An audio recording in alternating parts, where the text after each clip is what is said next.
You see this river with nothing built on it. You think to yourself, hey, I think I can profit off of it, and decide to build a hydroelectric dam here. You get the construction done, and now you have a brand new dam. But now you're beginning to wonder, what if I built it somewhere else?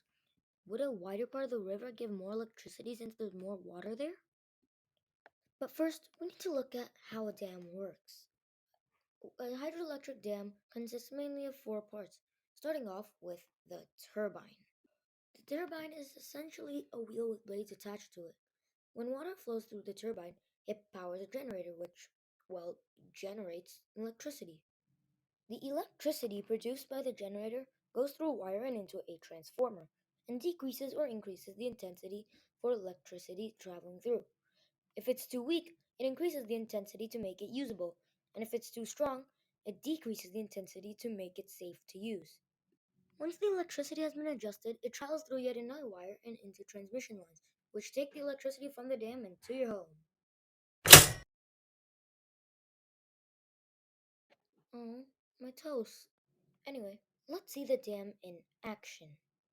We'll be representing the electricity produced as yellow sparks.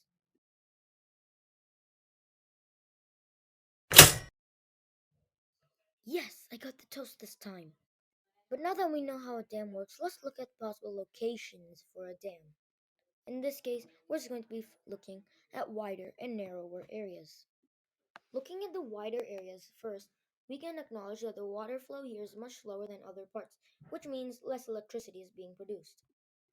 Along with that, more materials would be required to build a dam since it's wider, which would mean more expense but for less electricity, which would make a lose-lose scenario.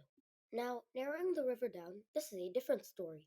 Since the water flow here is faster, it would mean you can produce more electricity, and plus the building materials required are a lot less, meaning you don't need to spend as much to get it to reach the other side. However, there is a higher risk of flood. And of course, when you're producing electricity, you have to share it so that you can actually make money. People will use electricity, which means you have to produce more. And they're paying for this, so the more electricity they use, the more money you get. And when you have more money, you're more happy. So, all in all, narrow parts of a river are better to build dams on when you're looking at economic aspects, but there are other impacts, as I mentioned before, such as the high risk of floods.